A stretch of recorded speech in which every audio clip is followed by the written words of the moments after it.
Ser Podcast. Ser Historia, con Nacho Ares. El Señor habla. Y Él dice: si un hombre no habita en mí, será enviado al fuego y será quemado. Durante décadas, vosotros habéis vivido en una tierra arrasada por la discordia religiosa. Pero pronto, gracias a Dios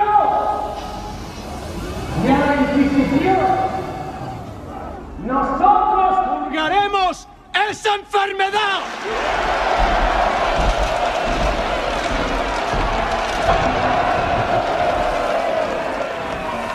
Los pecadores aquí presentes buscaban defender al hereje príncipe de Granada, el último y repugnante bastión de nuestra sagrada guerra. Así que hoy, delante de nuestro rey y nuestra reina, juro que nos purificaremos en el fuego sagrado de Dios.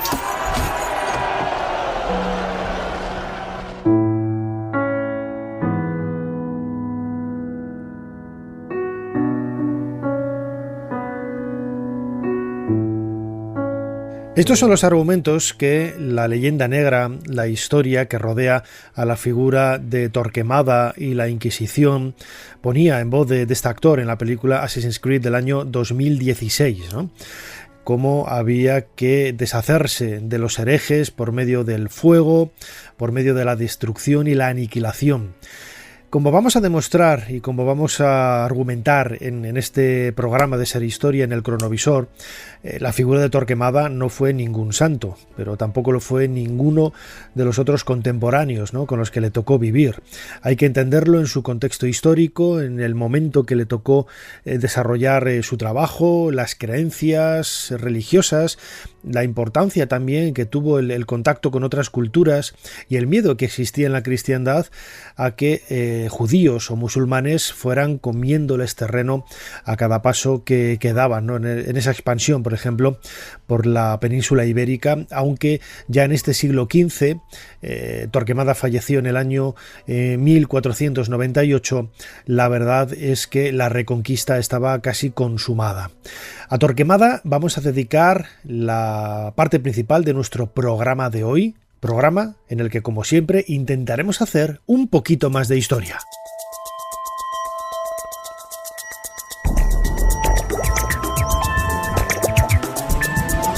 Bienvenidos a Ser Historia. Tomás de Torquemada, nacido en esta localidad palentina, en el que el escudo y la bandera figura una torre envuelta en llamas, quizá anunciando un poco, ¿no?, los deseos que la leyenda negra y esa historia, no voy a decir que totalmente falsa, ¿no?, pero sí un poco tergiversada, bastante tergiversada, ha rodeado a la figura de este inquisidor. Él será el protagonista del cronovisor junto con Jesús Callejo. También viajaremos pocos años después al reinado de Carlos I para conocer la historia de Juana la Loca. Ahondaremos también en la Guerra Fría, uno de los aspectos más curiosos y singulares de la historia del siglo XX. Intentaremos conocer cuáles son los orígenes de esta fiesta de Halloween que estamos a punto de celebrar, y en nuestra sección de noticias hablaremos de una mezquita que ha sido descubierta en La Graja, en la provincia de Albacete, una mezquita del siglo XI realmente espectacular. Como siempre, soy Nacho Ares y les doy de nuevo la bienvenida a Ser Historia. Comenzamos.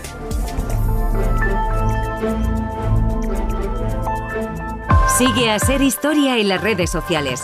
En Twitter, @SerHistoria. En Facebook, Ser Historia. En YouTube, Ser Historia. Y en Instagram, Ser Historia.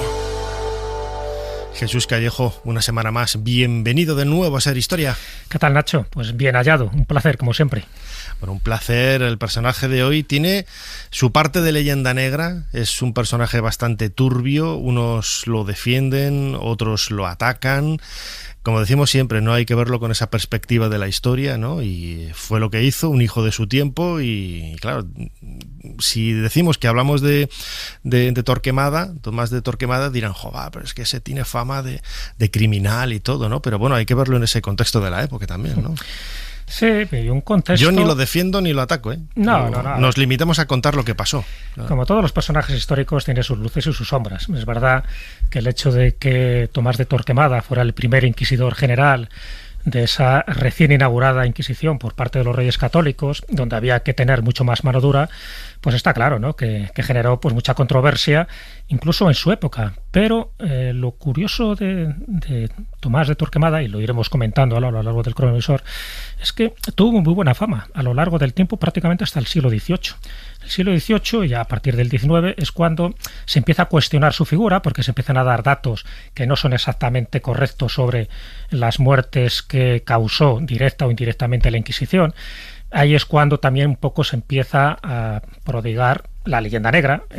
Uno de los que prodigan la leyenda negra es Juan Antonio Llorente, que fue un eclesiástico que además fue uno de los comisarios de la Santa Inquisición, y cuando él se marcha a Francia, porque era un afrancesado, pues carga las tintas sobre esas cifras que luego los que le tienen cierta inquina a la monarquía española pues utilizan esas cifras para decir, es que malos son. Entonces siempre utilizan la Inquisición y en concreto a Tomás de Torquemada para decir que España no se portó bien con los herejes, con los judaizantes, con los protestantes, incluso con las brujas, ¿no? Que luego comentaremos que con las brujas, pues la verdad que fueron bastante benevolentes, bastante, ¿no? Pasotas en comparación con otras inquisiciones. Y luego también se da por hecho, claro, eso muchas veces por falta de perspectiva o por ignorancia histórica, de que la Inquisición solo existía en España. Es decir, como si en los demás lugares no hubiera también tribunales religiosos que aplicaban con mucha más dureza las penas. No olvidemos que ya en Francia había una Inquisición medieval, una Inquisición que se creó en el siglo XIII para atacar a los albigenses, a los cátaros, y esa estaba vigente. Y en Alemania los protestantes también. Claro, cuando surgen los calvinistas, imagínate, hicimos una vez un cronovisor con Miquel Servet y acuérdate cómo se las gastaba, ¿no? Como al final no tuvieron ningún tipo de benevolencia hacia alguien que, bueno, sencillamente estaba dando su opinión, ni siquiera era un hereje al uso. Entonces, bueno, todo eso es lo que ha hecho que haya una pátina, ¿no?, de desprestigio y a veces desde desprecio con todo lo que tiene que ver con España en la etapa de los Reyes Católicos. Y claro, y es verdad que los Reyes Católicos hicieron cosas buenas y cosas malas. Una parte que era unificar Castilla y Aragón. Ellos entendían que para que hubiera una unificación política tenía que haber también una unificación religiosa, porque por entonces pues los judaizantes pues bueno, no estaban bien vistos porque se buscaba un chivo expiatorio, igual que luego pasó con los moriscos y luego pasó pues con otro tipo de etnias y de identidades, vamos a llamarlas así, pseudo religiosas. Bueno, pues en ese contexto está Tomás de Torquemada. ¿Qué ocurre? Que era una persona íntegra en cuanto a su deber. Pensaba que él no le podía sobornar nadie, que tenía que aplicar la ley a rajatabla y que, bueno, que en parte pues era un poco el talibán de la ortodoxia católica de aquel momento y alguien lo tenía que hacer. Se crea ese santo oficio en Sevilla, luego ya sabes que se va también instituyendo en otros lugares, tanto de Castilla como de Aragón, y Torquemada representa un poco como la línea dura. Luego, posteriormente a él, es verdad que no fueron tan radicales a la hora de aplicar las penas, ni siquiera con las torturas. Luego también se ha creado una leyenda negra de que aquí en España la Inquisición española utilizaba la tortura prácticamente como el comer, ¿no? Y luego incluso instrumentos de tortura que no eran verdad. Prácticamente solo utilizaban 3 o 4 instrumentos y nunca con derramamiento de sangre y además con todas las, vamos a llamarlo así, las precauciones médicas precisamente para que el reo no muriera durante la tortura, cosa que no pasaba en otros tribunales religiosos de Europa. Bueno, pues todo eso, en ese contexto histórico es donde se mueve Tomás de Torquemada con sus luces y sus sombras, que ahora, si te parece, analizaremos. Muy bien, Jesús, como siempre tenemos preparado el teclado de nuestro cronovisor. ¿Cuál es la fecha que nos propones esta semana? La fecha es el 1 de abril de 1492.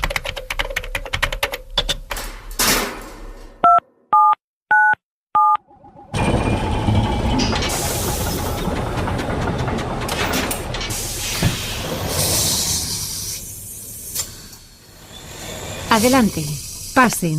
Jesús Callejo les está esperando junto al cronovisor.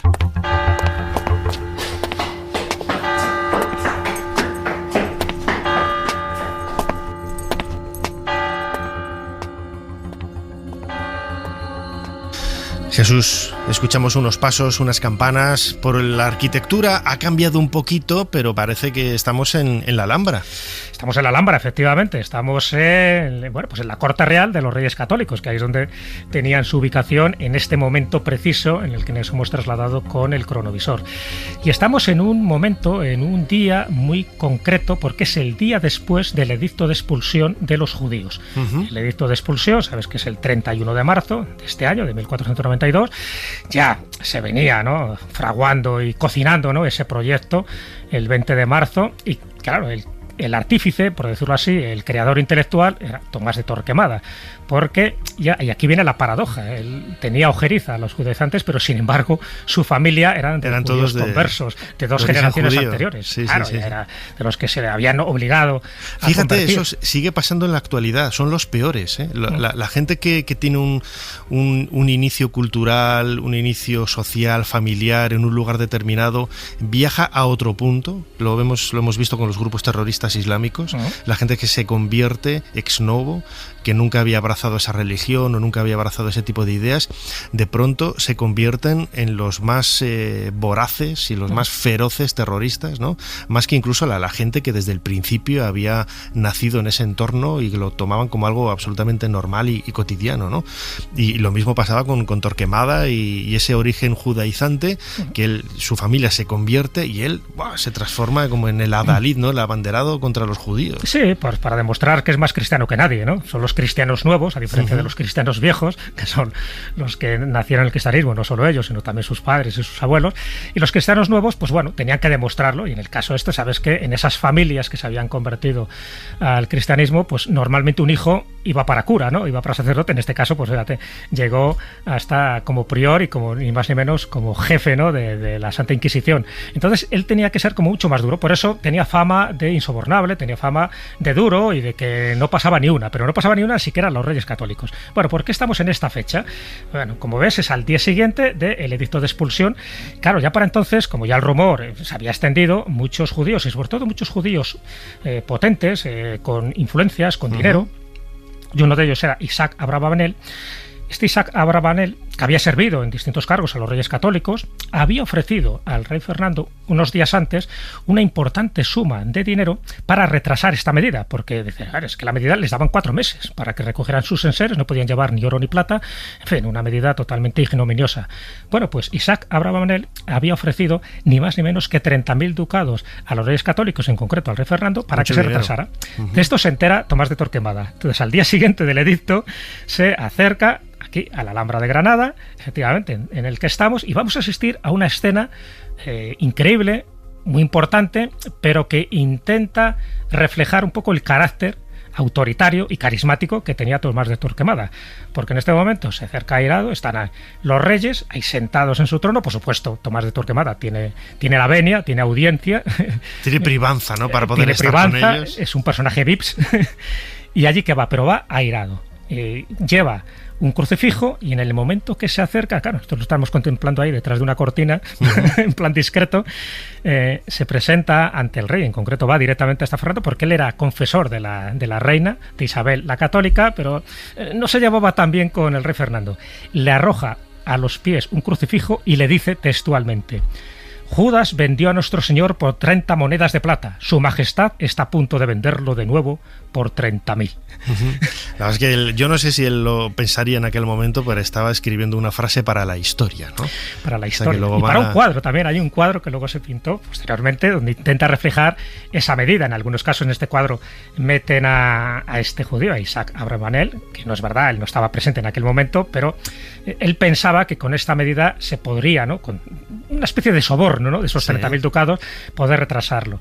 No lo retrasaron, al final fueron expulsados. Incluso Abravanel también decidió salir de España y bueno, pues tuvo que ir con su familia a distintos lugares, a diferencia de otras familias judías que sí decidieron convertirse, pero ahí entraba también el juego de la conversión forzosa y se empieza a escribir otro de los capítulos de la historia de España, porque los que se convierten, y ya sabemos cómo se convierten a la fuerza, pues claro, marcharse en esas circunstancias prácticamente. Sí, se convierten a la fuerza, además luego pues continuando, ¿no?, esa tradición a escondidas, de forma oscura, casi se convierte en una religión iniciática, ¿no?,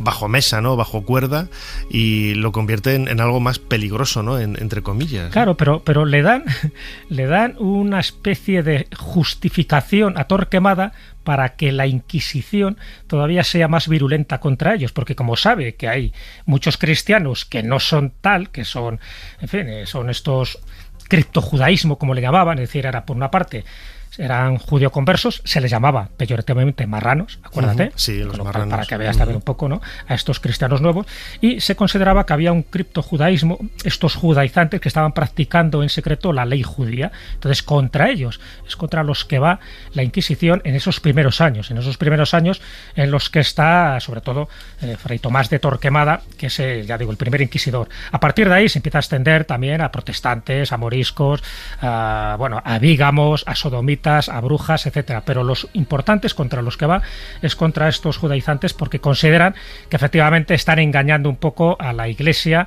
con sus prácticas criptojudías. Y ese fue el principal objetivo, aunque no fue el único.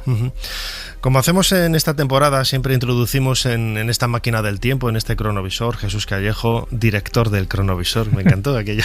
Muchas gracias. El director del cronovisor, claro que sí. A un invitado especial, ¿no?, que nos ilumina, ¿no?, alumbra sobre el tema que estamos tratando. En este caso, la figura de Tomás de Torquemada. Se trata, en este caso, de Iván Vélez, que ya estuvo con nosotros hace unas temporadas aquí en Ser Historia. Él ha publicado un montón de trabajos precisamente sobre la historia de nuestro país, ha publicado La conquista de México y también tiene una monografía titulada Torquemada, el gran inquisidor. Iván Vélez, bienvenido de nuevo a Ser Historia. Bien hallado, encantado de estar con vosotros. Iván, la primera pregunta, lo comentábamos antes con Jesús en este viaje que hemos hecho a 1492 para conocer de cerca la figura de Torquemada. Quizás lo que más influyó en su vida y en esa persecución a todo aquello que se saliera de la norma cristiana era su propio origen, es decir, ese origen judaizante, con lo que él quería proyectar también la idea de ser un nuevo cristiano, un cristiano pues mucho más perfecto, ¿no?, que el resto de compañeros que tenía a su alrededor. Bueno, esa es una hipótesis que se maneja, o una tesis por mejor decir. Yo discrepo un poco. Me parece que Fray Tomás de Torquemada es más deudor de la orden dominica a la que pertenece que de su pasado. Me parece que Torquemada es un producto dominico 100%, más allá de que sí, que pudiera tener en su árbol genealógico pues esas particularidades, pero me parece que él responde al canon dominico, que es, como es bien sabido, la orden encargada de depurar, de inquirir sobre la sinceridad, de ahí viene la Inquisición, de inquirir sobre la sinceridad de los cristianos, sobre todo en una España, pues como es sabido, en la cual pues la presencia judía es muy arraigada y en la cual se han producido ya en el siglo XIV a finales pues graves disturbios y con un colectivo que además pues pesa sobre él mucho tipo de sospechas, no solo en España sino en otros reinos de la época. Yo creo que Torquemada es más bien producto del canon dominico, más que eso, refutador de un pasado del cual tuviera que ocultar alguna huella. Los dominicos siempre estuvieron a la cabeza, ¿no?, de la Inquisición. Sí. ¿Tú crees que, viéndolo con el paso de los siglos, más allá de ese contexto histórico, lo decíamos también al principio, Jesús y yo, ¿no?, que hay que calificar a las personas, tenemos que contar lo que pasó, no valorar lo que hicieron, eso no somos nosotros los historiadores quienes lo hagan. El presentismo, ¿no?, y esa leyenda negra ha hecho mucho daño a la figura de Torquemada. Sí, de hecho... A ver, no voy a decir que fuera un santo tampoco, pero hay que sacarlo, no hay que sacarlo del contexto de la época, claro. Claro, eso es clave. Y de hecho nadie va a defender que fuera un santo, ¿no? Y de hecho no lo es. Desde la propia perspectiva de la Iglesia. Bueno, vamos a ver, yo en el libro, que he de decir que es un encargo de la Feria de los Libros, yo no tenía este propósito, lo que pasa es que luego resultó ser un tema verdaderamente apasionante, sobre todo la cuestión judía es verdaderamente compleja y llena de matices. Vamos a ver, Torquemada como figura histórica sufre, como tantos otros españoles, una crisis en el 19, en esa pugna entre liberales y conservadores, por utilizar esta clasificación que tampoco es muy fina, y es donde empieza su crisis, pero hasta el momento, hasta esa fecha más o menos, Torquemada gozaba de prestigio precisamente porque es un depurador del cristianismo hispano. Entonces, bueno, pues lo que ocurre es que, ya digo, en ese momento tan trascendental, pues es donde precisamente desde filas también en la medida anticlericales, pues se le reviste de unas veladuras muy oscuras. Con esto, insisto, no estoy queriendo decir pues que fuera un chollo ser acusado por la Inquisición, en absoluto, ¿no? Y que no hubiera un componente de intolerancia, pero como lo había efectivamente contextualizando en cualquier otro ambiente similar del momento, en la Europa de esos siglos. Es decir, la idea de tolerancia religiosa no gozaba del prestigio, bueno, no era tan operatoria como es hoy.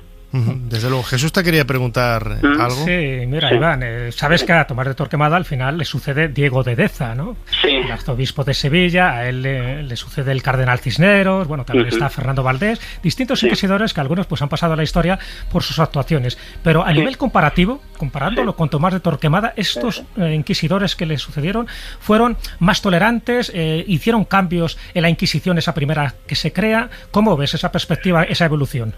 Muy interesante la pregunta, porque de hecho hay que decir que de Torquemada, de la biografía de Torquemada se conocen pocos datos, con lo cual hay que acudir más a la obra, que por eso huyo yo de los perfiles psicológicos, pues tampoco hay datos para crearlo, claro. Claro, de hecho yo sigo en la estela de Torquemada y me detengo en Valdés. ¿Por qué? Porque ahí ya se produce una modificación del reglamento y de los procedimientos inquisitoriales que da como fruto otra Inquisición, entre comillas, otra Inquisición más vinculada a, pues ya lo habéis citado, al tema del protestantismo. El Torquemada está, digamos, es que además es el móvil de la puesta en marcha de la Inquisición. Bueno, el propio Torquemada, hay que decir que en sus reglamentos introduce varias modificaciones y además, y esto es esencial, es que Torquemada lo que hace es venir a corregir la arbitrariedad de Morillo y San Martín, que son los primeros inquisidores, y de hecho el primer foco, digamos, donde actúa la Inquisición es Sevilla, y él lo que viene pues es eso, a sistematizar e intentar introducir orden en el Santo Oficio. ¿Qué ocurre? Pues que todo esto se mezcla por la coyuntura histórica con la expulsión de los judíos, lo cual reviste de un mayor carga negativa a Torquemada. Hay que decir, como todo el mundo sabe, que que expulsiones de los judíos hubo antes, hubo durante y hubo después.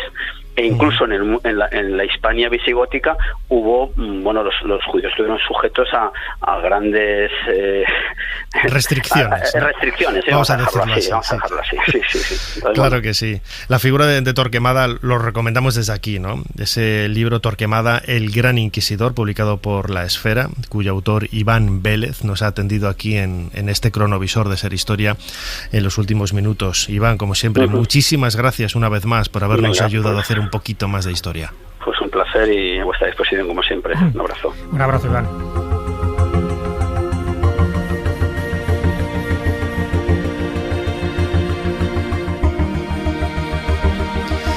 Jesús, es apasionante, ¿no?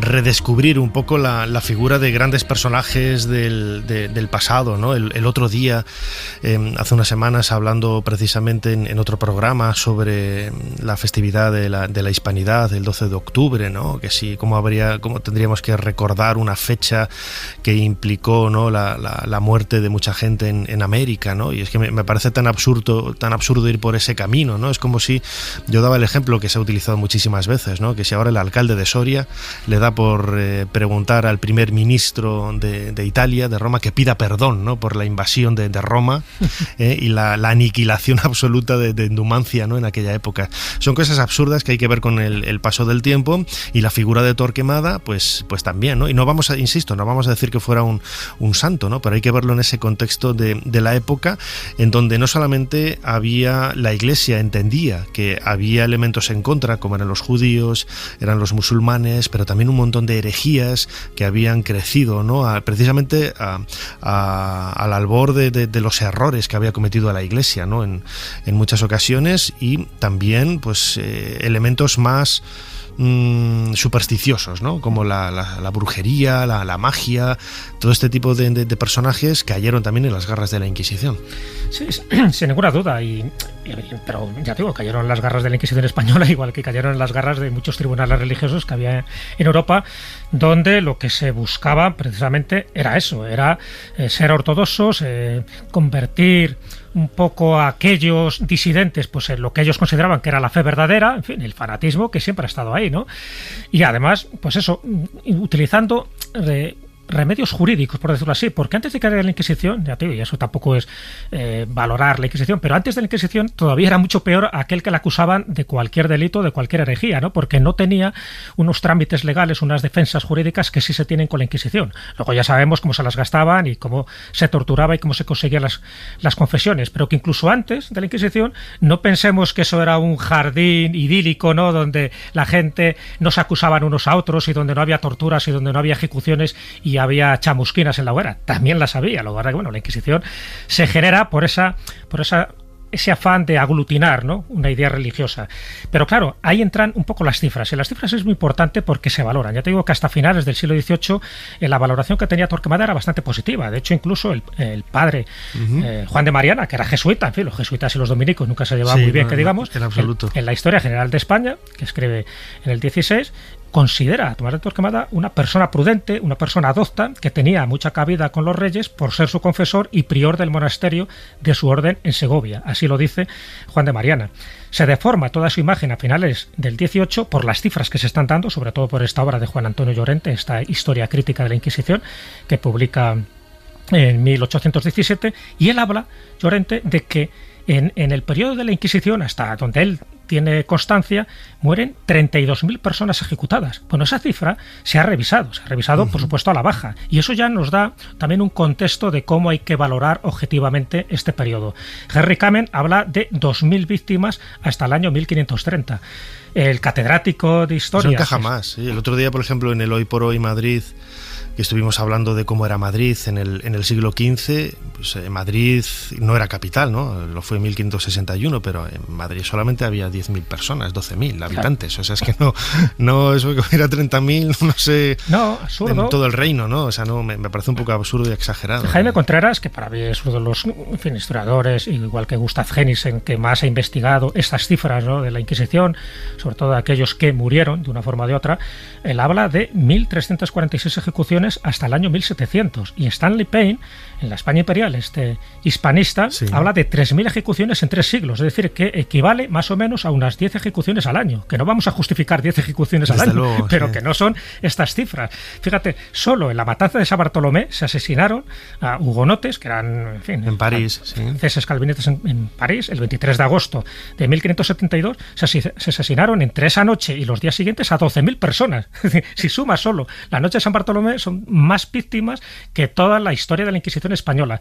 Entonces, ¿por qué viene entonces esa historia, esa leyenda negra? Pues evidentemente porque interesaba a los enemigos tradicionales de España, como eran los Países Bajos, como era Inglaterra, como era Francia, Alemania, y luego los afrancesados que se marchan de España, donde lo que intentan es hacer el mayor daño posible, porque claro, estamos hablando de que, en fin, la monarquía tampoco era un ejemplo a seguir, y sobre todo el felón, el rey Fernando VII, que se empeñó, ¿no?, en restaurar la Inquisición, a pesar de que la Inquisición ya en su época pues estaba obsoleta, no tenía ningún sentido. Bueno, pues esto es lo que hace que se vaya continuando una leyenda negra con unas torturas que eran absurdas, como la famosa dama de hierro, la dama de Nuremberg, que nunca estuvo en España, ¿no?, nunca se utilizó. Aquí se utilizaba, pues eso, lo que era el potro, en lo que era la toca, que era pues esa especie de ahogamiento, ¿no? Cuando le metían un trapo en la boca, pues ese tipo de cosas, pero ves, nunca había derramamiento de sangre y se intentaba que nunca hubiera ninguna mutilación de ningún miembro corporal y por supuesto que no muriera el reo.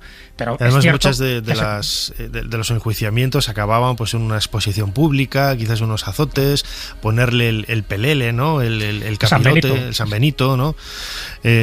Cuando se dice eres este tonto del capirote, ¿no? Y este tipo de cosas, la expresión viene precisamente de esas personas que habían sido señaladas por haber cometido algún tipo de herejía o de algo que contravenía, ¿no? Y se les montaba en un burrito, se les daba una vuelta con el San Benito puesto y el capirote por la ciudad o el pueblo para que fuera señalado, ¿no? Para escarnio público, pero poco más, ¿no? Entre comillas, lo que decías antes, que 3.000 muertos, aunque fueran 5.000, son muertos, ¿no? Pero desde luego nada que ver, o en otros lugares, ¿no? Que han sido muchísimo más intensas. Sí, bueno, en Alemania es verdad que todos los países que eran protestantes y sobre todo calvinistas aplicaban mucho más dura la pena porque aplicaban también a rajatabla los preceptos bíblicos. Entonces en Alemania... Recordemos que Yahvé, por ejemplo, en el Antiguo Testamento es un Dios absolutamente violento y muy castigador, ¿no? Y muy vengativo. Muy vengativo. Pero en Alemania solo con las brujas hubo 25.000 ejecuciones. En España no llegaron a 100 durante todo ese periodo. O sea que para que veas un poco las cifras comparativas. En los países católicos en general, que era Portugal, que era Italia, que era España, las cifras de brujas eran muy bajas. Es verdad, ya te digo que tomaron más en consideración a los judaizantes, a los moriscos y sobre todo ya a los protestantes cuando ya se produce, en fin, toda la reforma protestante. Pero... bueno, pues está claro, eso no justifica para nada pues los excesos, las burradas que llegaron a hacer, pero bueno, para que veas un poco también cómo puede ser la maldición de Tomás de Torquemada, porque dice, bueno, ¿y al final qué pasó con él? ¿Murió plácidamente? Bueno, pues sí, se puede decir que murió plácidamente en el convento de Santo Tomás en Ávila, que él mismo había fundado, pero, aquí está lo curioso, Nacho, no se sabe dónde están sus restos. Su tumba desapareció, fue saqueada, en fin, posteriormente, al final también con la invasión francesa parece que hicieron de las suyas, ¿no?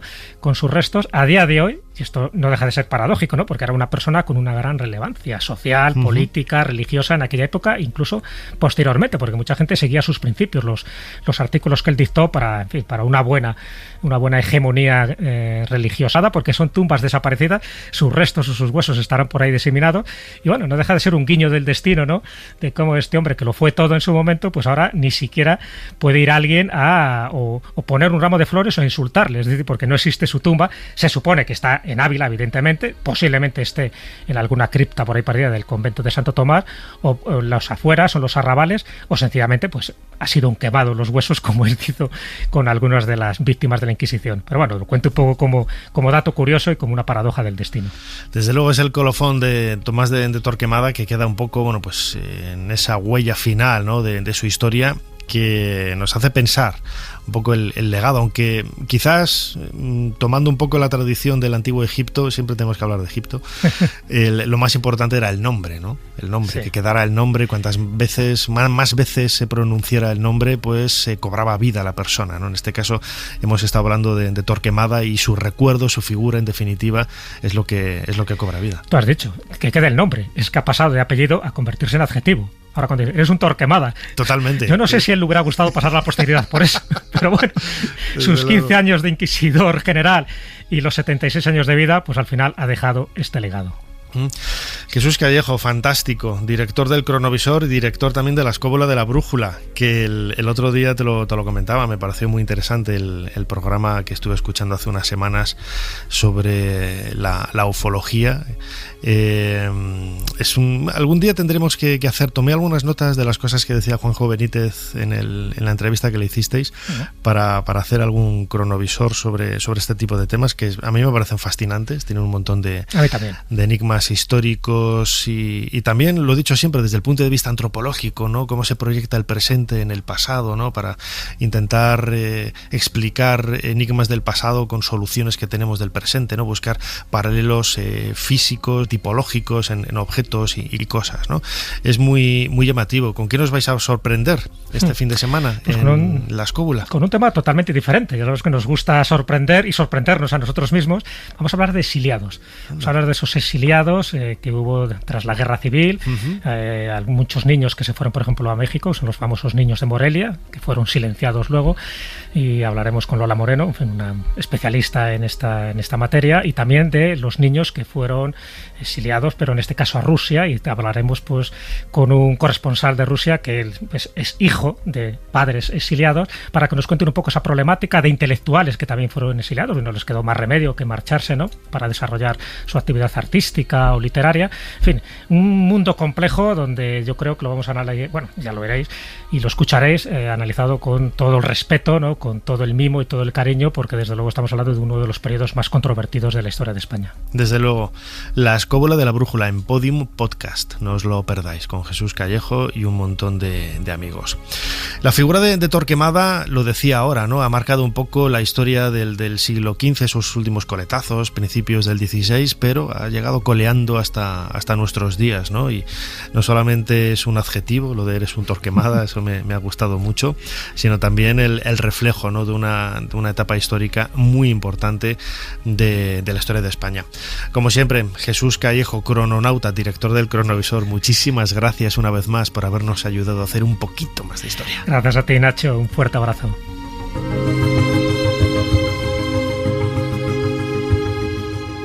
Mire vuestra merced, que aquello que allí se parecen no son gigantes, sino molinos de viento.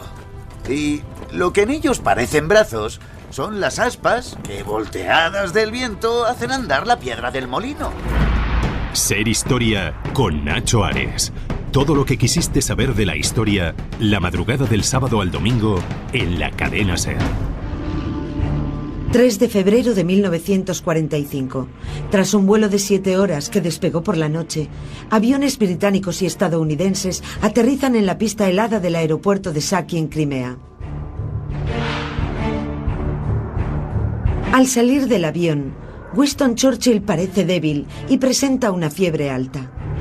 Pero el primer ministro británico saca pecho. Incluso enfermo, escribirá una nueva página en la historia.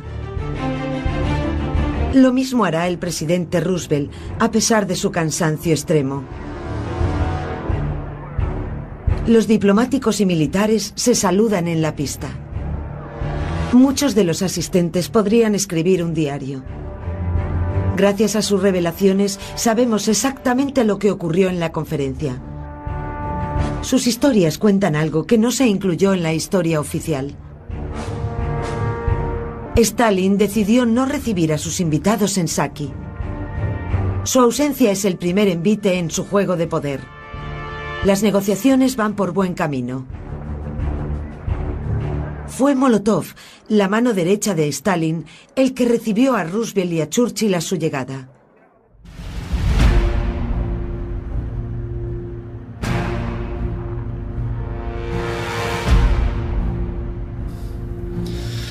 Escuchábamos un fragmento de un documental de Canal Historia titulado La Guerra Fría, en donde se nos hacía una pequeña introducción, ¿no?, de esta época quizás muy conocida en la historia contemporánea, después de la Segunda Guerra Mundial, que para muchos acabó hace tiempo con la caída del muro de Berlín y la disolución de la Unión Soviética, y para otros todavía sigue en pie, porque realmente muchos de los argumentos que se lanzaban en aquella época todavía, ¿no?, están ahí un poco beligerantes, ¿no?, entre unos estados y otros. Osos, átomos y espías es el último libro de nuestro invitado Pere Cardona, que allá nos atiende desde Radio Barcelona. Pere, bienvenido de nuevo a Ser Historia. ¿Qué tal? Muchas gracias, encantado de estar con vosotros. La primera pregunta que te quería hacer, si tuviéramos que definir brevemente la Guerra Fría, ¿cómo lo harías? Bueno, la Guerra Fría se conoce como este periodo de tiempo que oficialmente se data entre el final de la Segunda Guerra Mundial y, como tú bien apuntabas, la caída del muro de Berlín, en el cual hubo un enfrentamiento entre las dos principales potencias, Estados Unidos y la Unión Soviética, pero que no se tradujo en un enfrentamiento directo entre ellas, ¿no?, sino que fue un juego en el cual el tablero pues era todo el globo terráqueo, era todo el mundo, ¿no?, y los dos contendientes pues iban moviendo sus piezas alrededor de diferentes países para tratar de desbancar al contrario, ¿no? Vera, acabamos de escuchar al principio de la entrevista este fragmento de un documental de la Guerra Fría, en donde veíamos a Churchill y esa reunión del lado aliado con Stalin, ¿no? ¿Cómo es posible que de estar juntos, unidos, frente al nazismo, frente a una serie de objetivos comunes, de pronto se genere esa Guerra Fría? Bueno, piensa que cada uno de los tres intervenientes, ¿no? Tanto Roosevelt como Churchill como Stalin, aunque la historia se ha empeñado en decirnos o en mostrarnos que lo que fue la alianza aliada durante la Segunda Guerra Mundial fue como una roca granítica en la cual no había ningún tipo de fisura, pues cada uno de ellos tenía sus propios intereses, ¿no?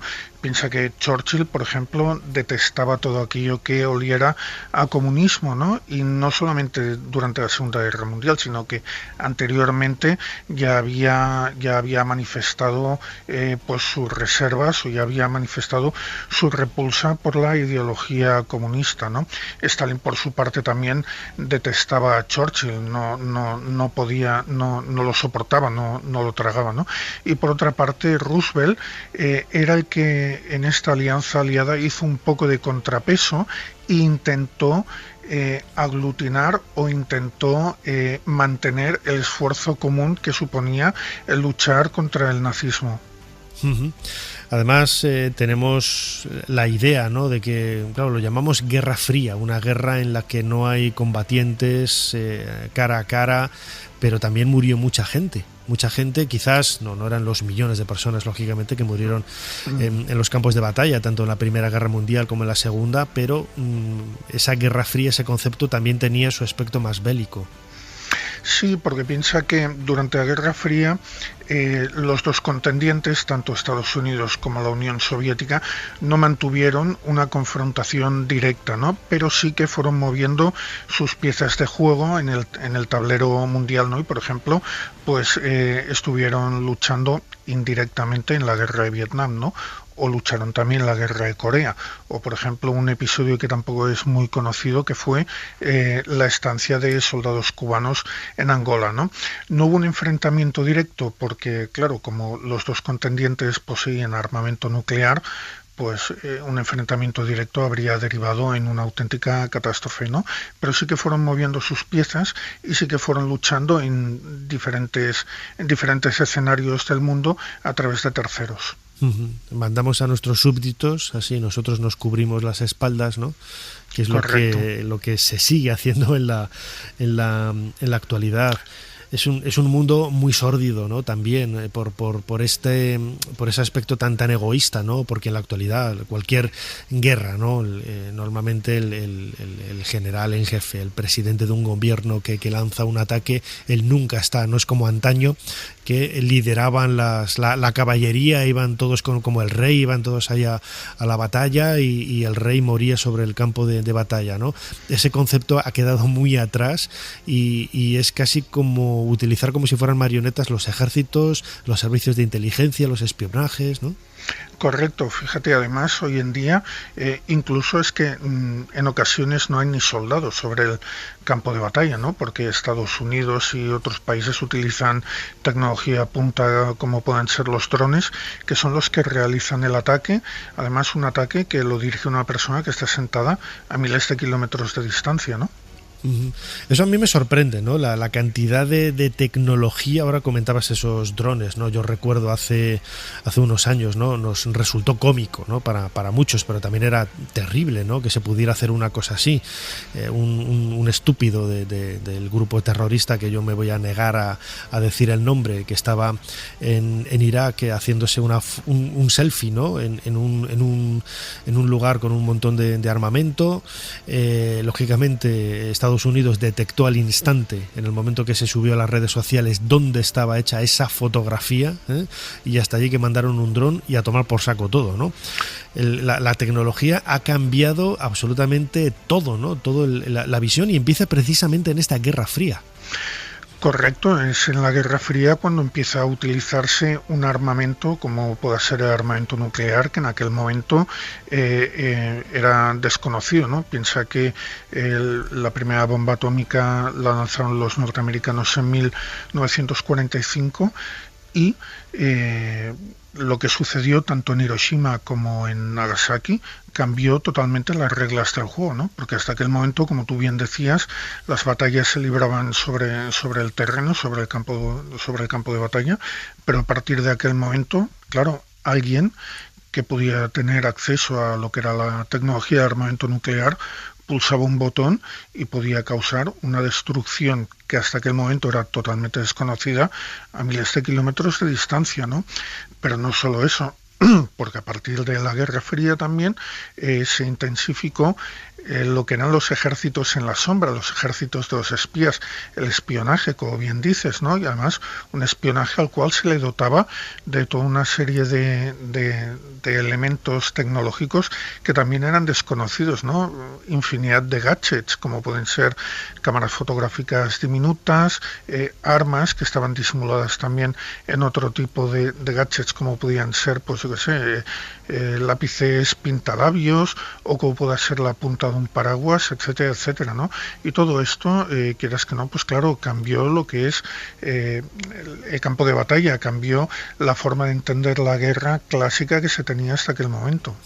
En tu libro Osos, átomos y espías, publicado por la editorial Principal, Pere Cardona, autor de este magnífico trabajo sobre la Guerra Fría, no lo explicas con estas palabras que yo voy a utilizar, pero sí que leyéndolo me recordaba un poco a esto, ¿no? El campo de batalla, podríamos decir así de una forma poética, ¿no? Se transformó en despachos y las armas eran micrófonos, ¿no? Que para hacerse con la información del enemigo en una supuesta charla amigable, ¿no? entre dos personas, donde realmente utilizar esa información que estabas registrando a través de un micrófono. Yo he visto y hay algunas anécdotas ahí curiosísimas, ¿no? De dónde se podían esconder micrófonos, ¿no? Y siempre pensamos, está en el florero, ¿no? Está donde las plantas, ¿no?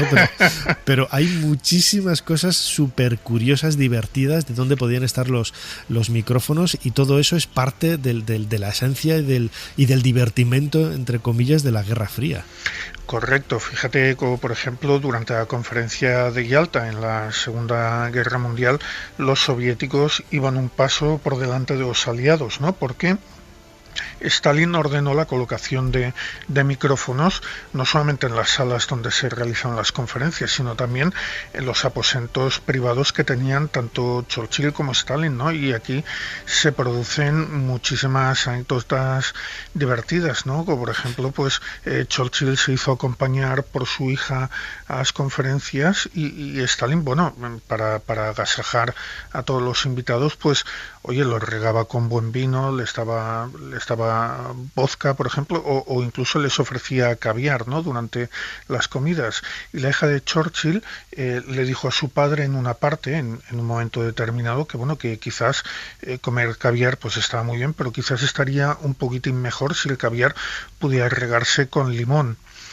Se fueron a dormir y al día siguiente, frente a la habitación de la hija de Churchill, apareció un limonero.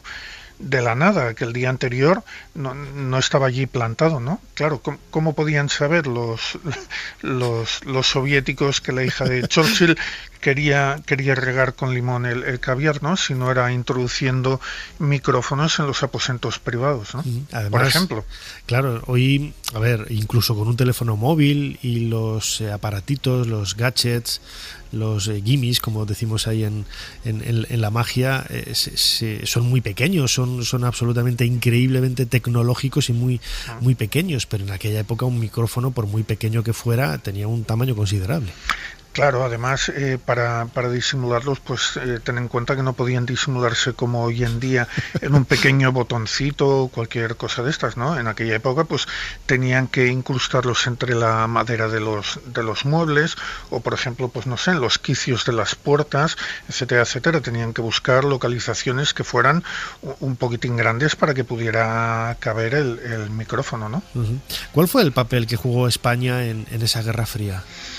Bueno, España en la Guerra Fría jugó un papel un tanto no sé cómo decirte, jugó a varias bandas, ¿no? Porque aunque en un principio, pues claro, España por el régimen dictatorial del general Franco, pues tenía claras divergencias contra la Unión Soviética, sí que se arrimó más hacia lo que fue el bando aliado, sí que se arrimó más hacia el bando norteamericano.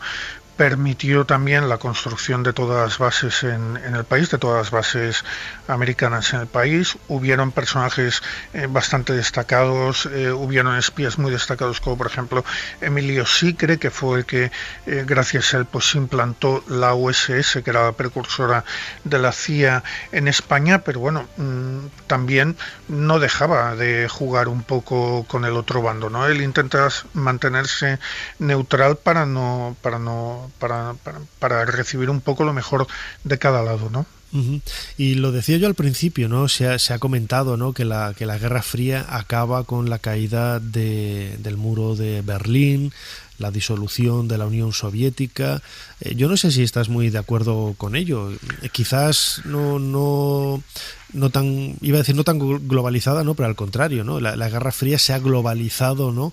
Y son muchos más los tentáculos, ¿no? Ahora que forman todo ese campo de batalla digital alrededor de todo el planeta.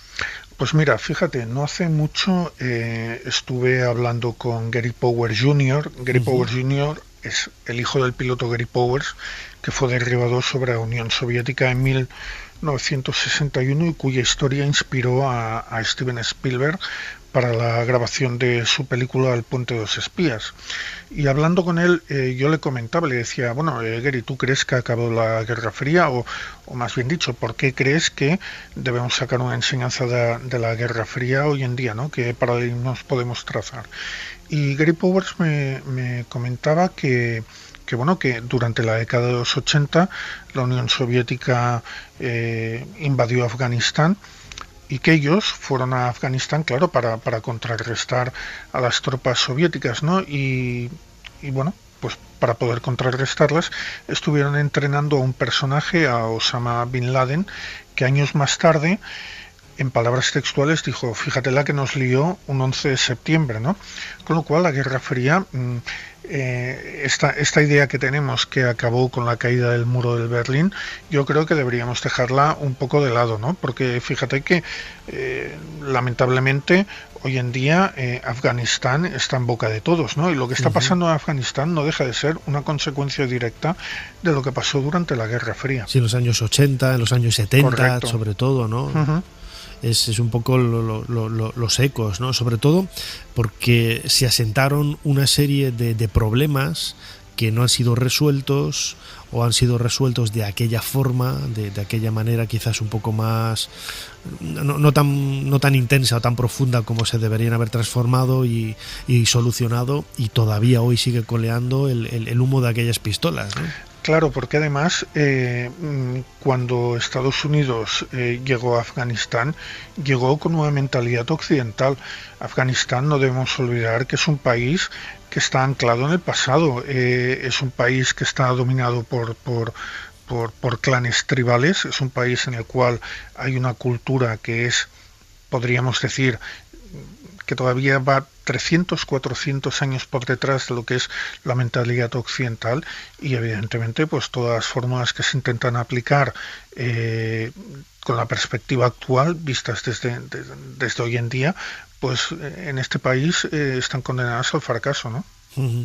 Es un poco trágico, ¿no? Y al mismo tiempo está tan diluido en esa normalidad que no somos conscientes de esa Guerra Fría que nosotros mismos estamos protagonizando, ¿no? De alguna forma, con ese control que tienen sobre nosotros, con los teléfonos móviles, la ubicación de cada... Fíjate, yo no tengo WhatsApp, yo no tengo datos en el teléfono móvil, sí que tengo datos, pero están siempre desactivados, no tengo activada la ubicación, únicamente enciendo los datos cada pocas horas si estoy fuera de casa para ver algún mensaje, algún correo electrónico o enviar alguna cosa y tal, y aún así estoy convencido de que me están siguiendo, me están controlando, y eso que lo apago el teléfono también por las noches, ¿no? Y a las 9 de la noche lo apago y lo enciendo a las 10 de la mañana del día siguiente, ¿no?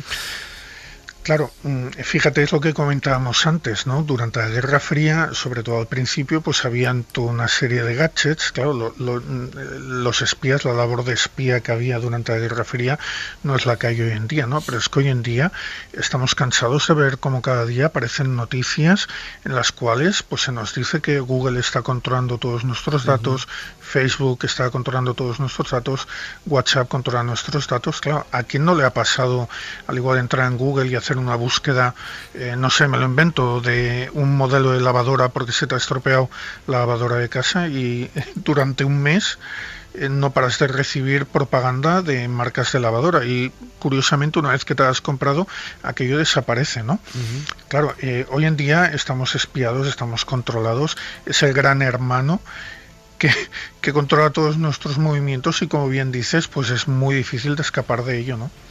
Tendremos que ir haciéndonos a esa normalidad, ¿no? De que nuestra vida esté un poco sometida y controlada por ello. A mí, yo por ejemplo, que viajo mucho a Egipto, en ocasión no es que haya tenido problemas, ¿no? Pero sí que es cierto que hace años el gobierno egipcio puso para seguirme a un agente secreto, porque creían que yo traficaba con antigüedades. Y esto lo digo públicamente, lo he comentado, lo saben muchos amigos, pero es la única vez que yo me he visto metido un poco en esos líos de que te están grabando, te están siguiendo, te están haciendo cosas y tal, y desde luego que no es agradable, aunque luego he de decir que con ese agente he hecho una buena amistad y somos amigos, ¿no? Porque además le vi venir enseguida, ¿no? Yo le recuerdo una comida donde le dije, tú trabajas para el servicio secreto en Egipto, ¿no?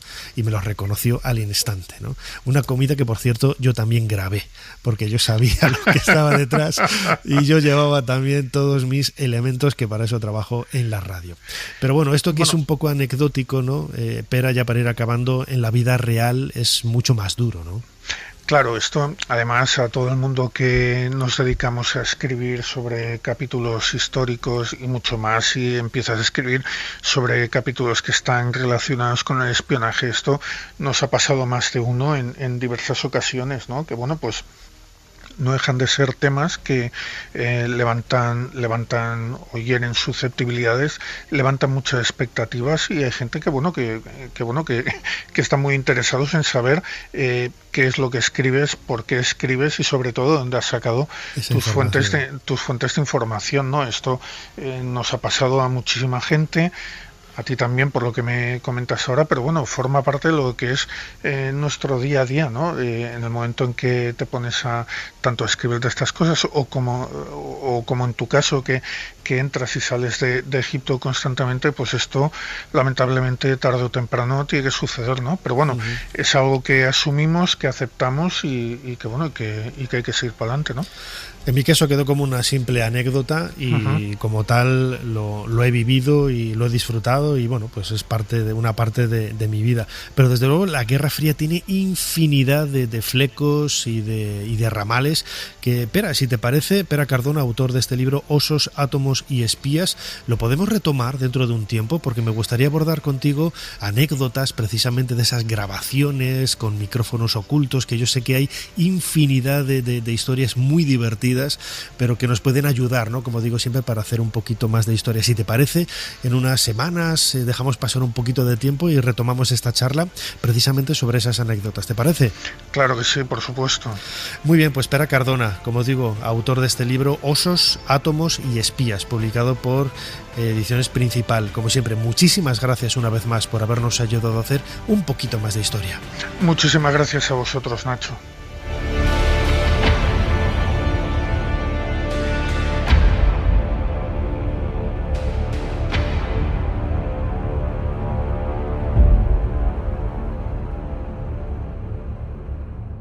Giordano Bruno en 1600 le queman. Ojo, no le queman porque defendiera el heliocentrismo, pero a él le condenan por discutir una serie de principios teológicos como la Santísima Trinidad. Entonces, a partir de ahí, a tomar por saco. Ser Historia con Nacho Ares. Todo lo que quisiste saber de la historia, la madrugada del sábado al domingo en la cadena SER.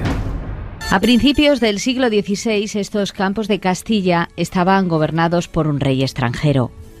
Carlos I de España y V de Alemania se ganó el rechazo de unos súbditos castellanos que veían cómo este monarca se dedicaba a beneficiar a su pueblo centroeuropeo a costa de perjudicar los intereses españoles, circunstancia que despertó el levantamiento de los comuneros. Representan, yo creo que la idea de no estar conformes con lo que establece un poder absoluto, y en consecuencia el valor principal de los comuneros es esa idea de libertad. Lo que busca es una revolución política que dé más representatividad a las Cortes, que limite el poder real y que podría conducir incluso, hay algunos que han dicho, a una suerte de república, de configuración del Estado al estilo de las repúblicas que en ese momento había en Italia.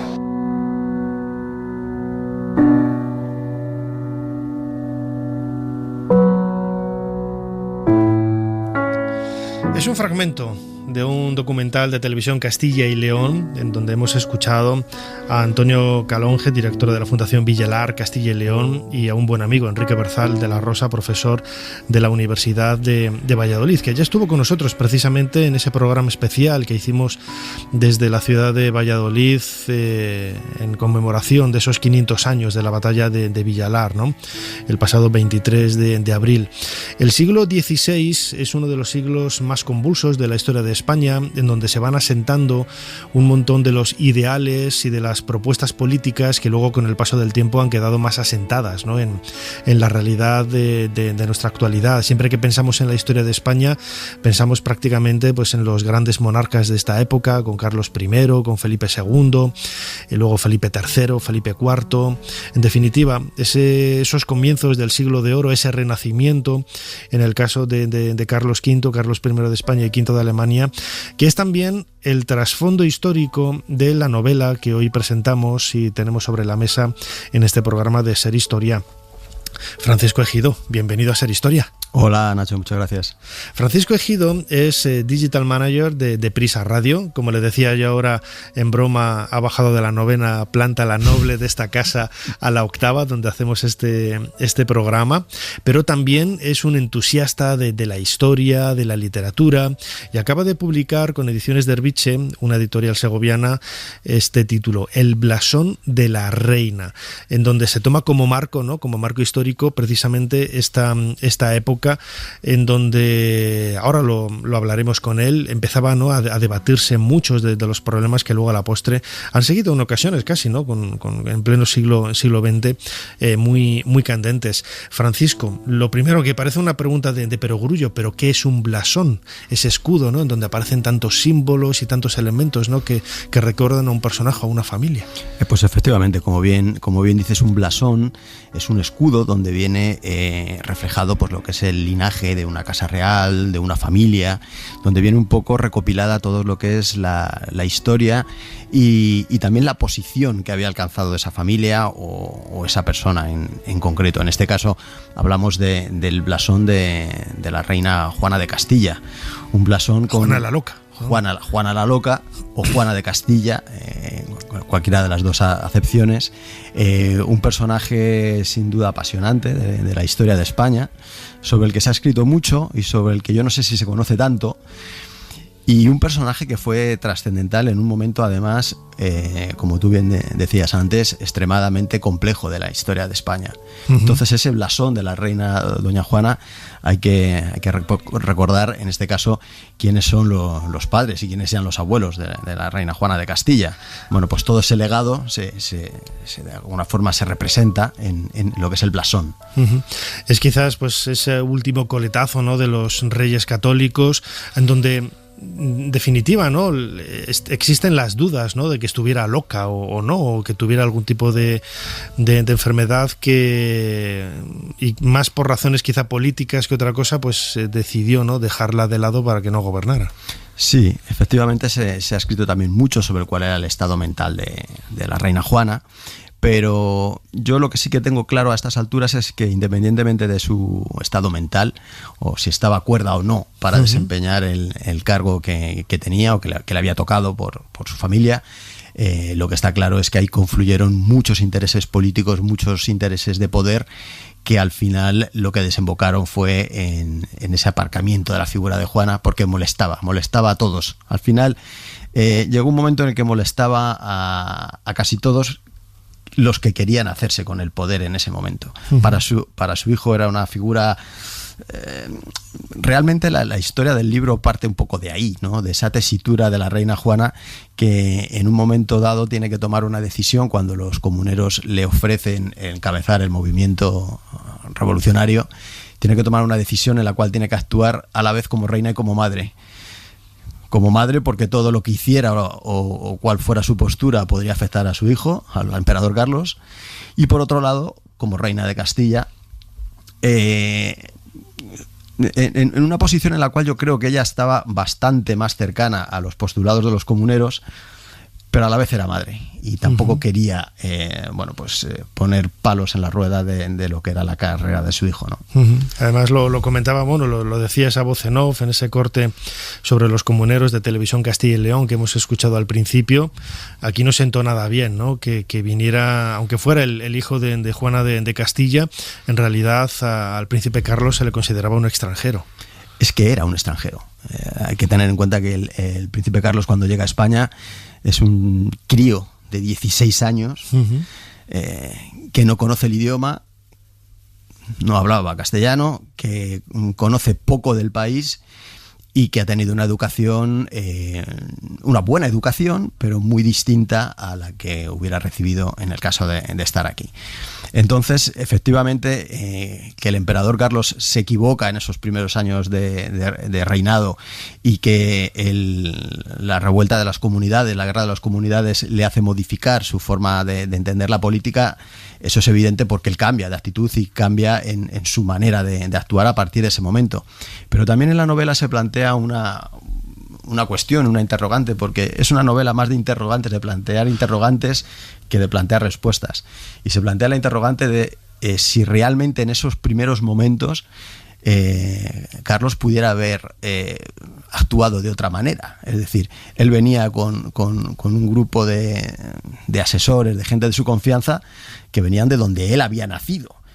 Entonces, evidentemente, era gente muy formada, muy bien formada, pero era gente que había vivido otra cultura y otra realidad completamente distinta. Pero mi pregunta es si un chaval de 16 años que llega a un país que no conoce y del cual no conoce ni siquiera el idioma podría traer otro tipo de asesores.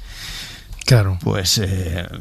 sí, en ese contexto parece hasta lógico, ¿no? Porque parece lógico. Es normal que la gente que él tuviera más afín, más cerca, son en los que más confiara, desde luego, porque es cierto, aquí todos los nobles castellanos intentaron acercarse a él, pero claro, estaba en primer lugar el problema de la comunicación, ¿no? Que parece hoy más que nunca, ¿no? En donde ese mundo globalizado, donde nos movemos de un espacio a otro, y en el momento en que no sabes un idioma, inglés, francés o alemán, parece que estás muy perdido, ¿no? Allá donde vayas, ¿no? Y en aquella época sucedía exactamente igual, ¿no?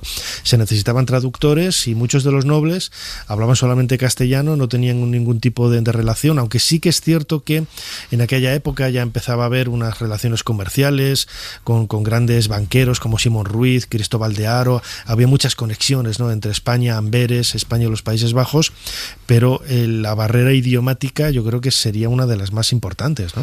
La barrera idiomática y la barrera cultural. O sea, yo creo que efectivamente la realidad que se vivía en la Castilla de esa época era muy diferente a la realidad que se vivía en otros países de Centro Europa. Yo lo que sí que creo es que a partir de ese momento, sobre todo a partir del descubrimiento de América y luego pues, posteriormente a partir de lo que es cuando se empieza a consolidar el imperio de Carlos, sí que se produce esa internacionalización de las políticas, de las culturas, porque es verdad que se produce como una uniformidad, ¿no? Hay un imperio que engloba ya mucha gente y la comunicación pues comienza a ser muy distinta a la que había sido hasta ese momento. Además, uno de los protagonistas también de tu novela, El blasón de la reina, haciendo referencia a esa reina Juana de Castilla, es Juan Bravo. uno de los comuneros, ¿no? También, junto con Padilla y otros grandes prohombres de la época, que luego más o menos ha habido cierto olvido. Se ha intentado recuperar ya a partir de la década de 1980. A mí me parece con un trasfondo político que nada tiene que ver con la realidad del momento, ¿no? Yo siempre lo he dicho que si los comuneros levantaran la cabeza y pensaran la gente, los partidos políticos que los utilizan como banderados, las ideas que ellos escriben, dirían, pues yo no estaba hablando de eso, ¿no? No tiene nada que ver lo que yo defendía, ¿no? Porque en definitiva eran casi como señores feudales que lo que pretendían era no perder ni la importancia, ni el valor de sus tierras, ni en definitiva su riqueza, ¿no? Sí, yo creo que hay versiones demasiado románticas de lo que fue el movimiento comunero, lo cual no significa que algunos de los valores que se han destacado, que fueron los que impulsaron la revuelta, no algunas cosas demasiado. Antes, cuando se hablaba, por ejemplo, hemos oído en el corte anterior, se hablaba de es que la lucha contra un poder absoluto. Bueno, en esa época no se planteaba nada que no fuera un poder absoluto. Es decir, de hecho, los comuneros le proponen a Juana que encabezara el movimiento, no para instaurar una democracia como las que entendemos hoy en día. Estamos hablando del siglo XVI. Era para hacer un absolutismo encabezado por Juana. Es decir, efectivamente. Entonces, es verdad que hay algunos de esos valores que defendían los comuneros en ese momento, que luego se fueron desarrollando y se fueron asentando y fueron pasando a formar parte del colectivo, ¿no? Pero yo creo que, claro, cuando se habla de determinadas cosas, una lucha por la libertad, a ver, el concepto de libertad que tenemos hoy en día es muy distinto al que se tenía en el siglo XV, siglo XVI. Sí, decir, nada que ver. Sí. Claro, yo creo que en algunos casos, no siempre, pero sí en algunos casos, se analiza un acontecimiento, una revuelta como esta, que pasó hace 5 siglos, con el contexto de hoy en día. Y eso en historia es muy peligroso. Es muy peligroso. Es muy presentismo, ¿no? Que es lo que... Claro, es decir, no podemos valorar los acontecimientos de esa época con nuestra percepción de hoy en día, porque estaríamos cometiendo un gravísimo error. Entonces, yo creo que en algunos casos sí que hay efectivamente hubo, yo creo, desde principios de los 80 una cierta politización de ese movimiento y bueno, además también hay otra cosa que a mí me llama mucho la atención, y es que parece que cuando hablamos del movimiento comunero hablamos de Villalar básicamente y alrededores, pero yo creo que hay que tener en cuenta que el movimiento comunero comienza en Toledo sí, y finaliza en Toledo, con luego un montón de cosas que ocurren por medio, donde efectivamente Villalar o el sitio de Segovia y tal fueron episodios pues muy importantes, pero el comienzo y el final está en ese concepto de la Castilla, que no es las Castillas que entendemos hoy, era un concepto mucho más amplio. Además es un tipo de política que nada tiene que ver, lo decías ahora, Francisco Ejido, autor de esta novela El blasón de la reina, haciendo referencia a esa reina Juana de Castilla y esos problemas que hubo en el siglo XVI, en el primer tercio del siglo XVI, sobre todo pues en el año 1522, con la guerra 1521, con la batalla de Villalar y esas luchas, ¿no? Intestinas entre nobles y la realeza. En definitiva, lo que defendía cada uno, sí que es cierto, eso no lo podemos negar, ¿no? Que había cierta apertura, ¿no? No era una democracia en absoluto, no podemos llamarlo así, pero sí que empezaban a esbozarse esos intereses también muy burgueses, ¿no? Representantes de las ciudades, representantes de diferentes estratos, que ya no es solamente el rey el que decide, ¿no? Sino que las ciudades empiezan a tener ese papel, que era un poco también lo que defendían los comuneros, ¿no? Sí, lo que pasa es que eso de alguna forma explota durante la guerra de las comunidades, de alguna manera. Por ejemplo, cuando fue coronada reina Isabel, una de las condiciones que le pusieron el propio pueblo segoviano para aceptar que fuera coronada fue que reconociera una serie de derechos que tenían contraídos pues la nobleza y los propios ciudadanos. Entonces, de alguna manera eso ya había ocurrido, es decir, aunque fueran monarcas absolutistas, siempre había una cierta negociación, sobre todo con la burguesía, con los nobles, que eran los que financiaban luego las campañas de los reyes. O sea, ese toma y daca ya existía. Pero yo creo que tenemos que tener claro que llegaba hasta ese nivel, es decir... Sí. Que tampoco... Nada más, ¿no? Tampoco. No, y que eran una serie de intereses creados, es decir, no era como se ha querido vender en esa politización ahora, que decíamos ahora, de una defensa del campesinado y de los obreros. O sea, es que no tiene absolutamente nada que ver, nada que ver. Es verdad que dentro del movimiento comunero había campesinos, pero también había gente de la iglesia y había muchos burgueses, es decir, ni Juan Bravo ni Padilla eran gente que pasara dificultades a final de mes, como diríamos ahora, ¿no? Sí. Desde luego, pero aún así, lo que decíamos al principio, no es una época fascinante que poco a poco va asentando, ¿no?, los pilares de lo que será el desarrollo del siglo XVI, luego con Felipe II, Felipe III, Felipe IV y el siglo de oro, ¿no? Estamos a los inicios de ese renacimiento. Hay algunos que dicen no, que en España no hubo renacimiento, ¿no?, desde el punto de vista sobre todo del arte, pero sí que es una historia... Bueno, renacimiento no habría, pero el siglo de oro... Desde luego, sí, el siglo de oro es extraordinario, ¿no? Pero sí que es un momento, este primer tercio del siglo XVI, donde todo empieza a bullir, ¿no?, para generar lo que decimos ahora. Sobre todo, gracias al descubrimiento de América, es cuando empieza, ¿no?, a llegar toda esa riqueza, todo ese dinero, y se pueden hacer muchas cosas, se pueden cambiar muchas cosas, y todo eso también forma parte de la estructura, ¿no?, de la sociedad de aquella época. Yo creo que es una época apasionante, es una época absolutamente fascinante, lo que engloba desde la época de los reyes católicos, cuando empieza a haber esa unificación de los reinos y ese concepto de Estado, ¿no?, más definido, el descubrimiento de América, que no solo es definitivo en la historia de España, sino en la historia del mundo. La historia del mundo. La época de Carlos I, del emperador, uno de los personajes que más poder es capaz de aglutinar bajo su corona. Su hijo Felipe II, luego la época de las dificultades, de la decadencia, etcétera, del desgobierno de América, del desgobierno incluso aquí, ¿no? Pero yo creo que esa época de la que estamos hablando es una época absolutamente fascinante, con muchísimos matices, con muchísimas historias, con muchísimos personajes que merece la pena conocer y estudiar. Además, también desde el punto de vista humano, ¿no? Antes lo decías, tendemos a idealizar las circunstancias históricas y también a veces a idealizar a los propios personajes, ¿no?, los protagonistas. Y cuando te adentras a ver los documentos, las propias cartas escritas por Felipe II, o en este caso Carlos I, te das cuenta de ese toque más humano, ¿no?, que no trasciende, ¿no?, a través de los nombres de los protagonistas de las batallas, de las guerras o de los hechos más impresos, ¿no?, con letras grandes en los libros de historia. Ahí a mí personalmente la figura del emperador Carlos me parece una figura absolutamente fascinante, desde el punto de vista no solo de como emperador, sino como persona. Su rocambolesca llegada a España, sus primeros años, donde además tiene que enfrentarse a la guerra de las comunidades, su reinado. Pero y no solo su reinado, la forma en la que él decidió terminarlo, autodesterrándose a un sitio como Yuste. Sí, echándose a un lado, ¿no?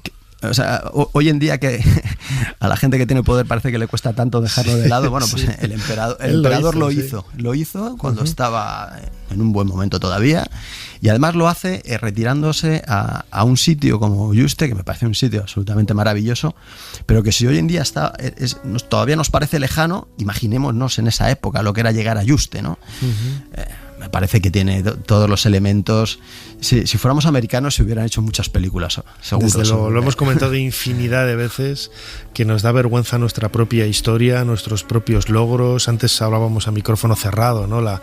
Esa inquina, ¿no?, que ha salido en los últimos años por el descubrimiento de América, todo lo que sucedió, que a mí me parece tan absurdo, tan grotesco, que no tiene ningún sentido desde el punto de vista histórico, y que hace una sombra, sombra, ¿no?, muy densa, cubre con una sombra muy densa todo lo que realmente sucedió. Como este primer tercio, ¿no?, del siglo XVI, con el reinado de Carlos I, su papel con la reina Juana de Castilla, que es un poco el trasfondo, ¿no?, que hay detrás de este libro, de esta novela, El blasón de la reina, publicado por Ediciones Derbiche, y que en los últimos minutos hemos estado hablando con su autor, Francisco Ejido. Como siempre, Paco, Francisco, muchísimas gracias por habernos ayudado a hacer un poquito más de historia. Muchas gracias a vosotros.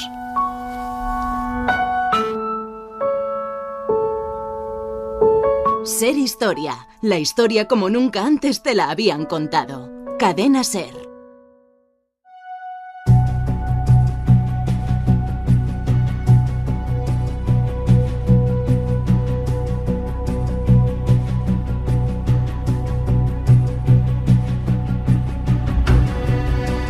Para la sección de noticias de esta semana viajamos a Albacete, a La Graja, que es un yacimiento en Higueruela, una localidad manchega, en la provincia de Albacete, en donde hace poquitas semanas se ha dado a conocer uno de los descubrimientos, yo cuando lo vi en la prensa, más extraordinarios que se pueden realizar, que es una mezquita. Ha aparecido una mezquita, la primera en un ámbito rural, es decir, fuera de una gran ciudad, como vamos a escuchar en los próximos minutos. Teníamos ejemplos, por ejemplo, en Toledo, ¿no?, con esa mezquita maravillosa del Cristo de la Luz, pero es la primera vez que aparece una mezquita, en este caso del siglo XI, ubicada en un espacio rural. Esto nos hace ver, como escuchábamos antes, por ejemplo, en este cronovisor dedicado a la figura de Torquemada, y el comentario que yo hacía, ¿no?, de cómo la sociedad musulmana se había instalado y se había asentado como un movimiento cultural más dentro de esa amalgama que formaba la sociedad española en la Edad Media. Ellos estuvieron casi 7 siglos con nosotros, 7 u 8 siglos, y una de esas huellas que han dejado son varias mezquitas, entre ellas esta primera aparecida, como digo, en el ámbito rural en la provincia de Albacete. Kiko Aznar, compañero de Radio Albacete, nos ha preparado esta crónica con una serie de entrevistados, de voces que nos van a ayudar a conocer un poquito más y disfrutar viajando con la imaginación a este nuevo emplazamiento para conocer la gran noticia de esta mezquita del siglo XI aparecida precisamente ahí, en Albacete. Hola Nacho y oyentes de Ser Historia. El yacimiento arqueológico de La Graja se encuentra en Higueruela, un pueblo de poco más de 1.100 habitantes a 45 kilómetros al este de Albacete. Hace unos días la Junta de Comunidades y la Diputación de Albacete anunciaron que los trabajos de excavación han dejado al descubierto una mezquita completa y fechada en el siglo XI, alrededor del año 1000. José Luis Simón es el codirector de este proyecto, en el que empezó a trabajar sobre el papel hace 20 años. Porque en el año 2000 empezó el proyecto de estudio de las sociedades islámicas en la provincia de Albacete. En el 2015 levantamos la planimetría, el 2020 iniciamos las excavaciones en plena pandemia, y este año, pues, ese edificio extraño que veíamos dentro del levantamiento planimétrico, pues se ha confirmado que es una mezquita rural del siglo XI, principios del siglo XI, aproximadamente del año 1000, y verdaderamente se convierte en la primera mezquita de Castilla-La Mancha de ámbito rural. Se trata de una alquería andalusí, un pequeño núcleo rural que apareció a final del Califato de Córdoba en el año 1038 y que pervivió hasta finales de ese siglo. ¿Pero por qué Higueruela? José Luis Simón. En Higueruela se da unas circunstancias en todo ese territorio entre Chinchilla y Almansa de que aparecían muchos yacimientos que en el resto de España hasta ahora no se conocían o no se habían conservado, una serie de alquerías rurales, y entre todas ellas La Graja era, digamos, la más significativa o una de las mejores, tanto por acceso como por características del yacimiento. Un yacimiento que fue ya visitado por franceses a finales del siglo XIX, aunque ellos pensaban que todo aquello era un yacimiento ibérico, en concreto por Pierre Paris, que fue el que compró la Dama de Elche y se la llevó al Museo del Louvre, y que, digamos, de alguna manera ya nos ponían sobre la pista de que el yacimiento tenía unas características muy especiales. La mezquita de La Graja está ubicada en medio de un gran espacio vacío a modo de plaza y en el que confluyen algunas de las calles de este núcleo rural. Pero teniendo solo los cimientos, ¿cómo se sabe que fue una mezquita? Tiene las 3 cosas que tiene que tener una mezquita, sea donde sea en el mundo islámico. Tiene una sala de oración, que tiene 9 metros de larga por 3 de ancha. tiene el muro que está orientado al sureste, es decir, la Qibla, perfectamente orientado en el 140 grados hacia la Meca, igual que la mezquita de Córdoba, y lo más importante que se ha conservado es el mihrab, que es un hueco, lo que para nosotros los cristianos sería el altar, por decirlo de alguna manera, que se ha conservado y por lo tanto no cabe la menor duda de que estábamos ante un edificio de oración de todos los varones de las familias que vivían en la Alquería. El gran hallazgo, al margen del descubrimiento en sí, es que se trataría de la primera mezquita construida en el ámbito rural, como explica José Luis Simón con un ejemplo. Bromeando, si me lo permiten los oyentes, el contrapunto de la mezquita del Cristo de la Luz de Toledo, que es del año 999, que es la gran mezquita urbana, suntuosa, bellísima por todas partes, y de las clases burguesas. Esta sería la mezquita, digamos, de las clases rurales, de los agricultores, de los pastores, pero es de la misma época y nos está ofreciendo, nos va a permitir a la comunidad científica y a la sociedad ver esos dos mundos del mismo, podremos decir casi del mismo año, pero esos dos mundos tan distintos de ese Al-Ándalus, que no solamente son las grandes ciudades y las grandes mezquitas, sino del Al-Ándalus de agricultores y pastores. La excavación comenzó hace 2 años con la aportación de la Diputación de Albacete a través del Instituto de Estudios Albacetenses, también con el apoyo del Ayuntamiento de Higueruela y la Fundación Iberdrola, y desde este año con la Junta de Comunidades de Castilla-La Mancha. Pero ¿cuántas personas han estado excavando? En el trabajo de campo suelen ser con alumnos de distintas universidades de toda España. Somos aproximadamente unas 15 personas durante un mes, y luego el resto de los 11 meses es un trabajo de laboratorio en el que participan numerosas universidades, numerosos especialistas en muchas disciplinas, desde el análisis de morteros de materiales, semillas, carbones, fauna, porque una de las novedades del yacimiento es que se trata de comunidades mayoritariamente ganaderas, que ha sido la gran riqueza de Castilla-La Mancha, esos grandes rebaños de ovejas. En noviembre, el Instituto de Estudios Albacetenses presentará un libro sobre el primer año de excavación. El investigador José Luis Simón aclara que en La Graja queda mucho por excavar y que si se sigue financiando podrán completar mejor el puzzle sobre este islamismo rural en la Edad Media.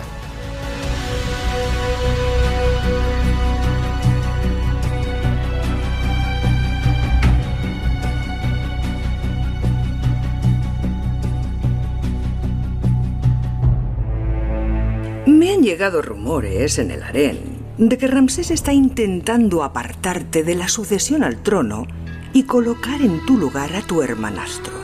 Si es así, se confirman mis sospechas más sombrías, algo que no estoy dispuesta a consentir. El viejo Ramsés no es consciente del peligro que corre. Ser Historia con Nacho Ares. Todo lo que quisiste saber de la historia, la madrugada del sábado al domingo en la cadena SER. Tiene un origen muy antiguo que se remonta al calendario celta. Las tribus celtas dividían el año en una mitad luminosa y otra mitad oscura. El Samhain, su antigua celebración, fue la precursora de nuestro Halloween. Representa el inicio de la mitad oscura. Hace miles de años, los celtas, una de las primeras tribus de Europa, celebraban con hogueras el Samhain, festival de la cosecha, la noche del 31 de octubre, para dar la bienvenida a su nuevo año. Para los pueblos antiguos la cosecha marcaba la diferencia entre la vida y la muerte. Si se perdían los cultivos, la gente moría de hambre.